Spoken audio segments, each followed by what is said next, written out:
Hi friends, welcome to SK families. இன்றைக்கி நம்ம வீட்டில் இந்த மெதுவாக்கடை செய்ய போகிறோம். அதுக்கு நம்ம என்னென்ன பொருள் சேர்க்கலாம்னு பார்க்கலாம் வாங்க. அதுக்கு நான் ஒரு 3 கரண்டி அளவுக்கு கடலை மாவு எடுத்துக்கிறேன். உப்பு தேவையான அளவு.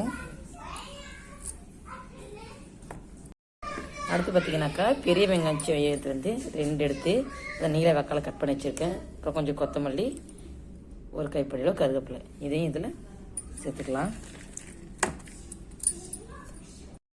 இப்போ பார்த்தீங்கன்னாக்கா 3 கரண்டி கடலை மாவு சேர்த்து அதில் பெரிய வெங்காயம், வெட்டி வச்சுக்க கொத்தமல்லி தழை, கருவேப்பிலை, கொஞ்சம் மிளகாய்த்தூள், அப்புறம் அப்போ சோடா எல்லாத்தையும் சேர்த்தாச்சு. இது எல்லாத்தையும் ஒன்றா பிசைஞ்சிக்கலாம்.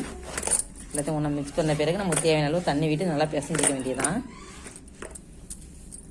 இப்போ பார்த்தீங்கன்னா தேவையான அளவுக்கு தண்ணி ஊற்றி நல்லா பிசைஞ்சு வச்சுக்கலாம். நான் இதில் மஞ்சள் சேர்க்கல, அப்புறம் ஃபுட் கலர் எதுவும் சேர்க்கலை. நீங்கள் வேணால் சேர்த்துக்கங்க. முக்கால்வாசி ஃபுட் கலர் அவாய்ட் பண்ணுறது ரொம்ப நல்லது. நான் ஃபுட் கலர் சேர்க்கலை, அப்புறம் மஞ்சள் சேர்க்கலை.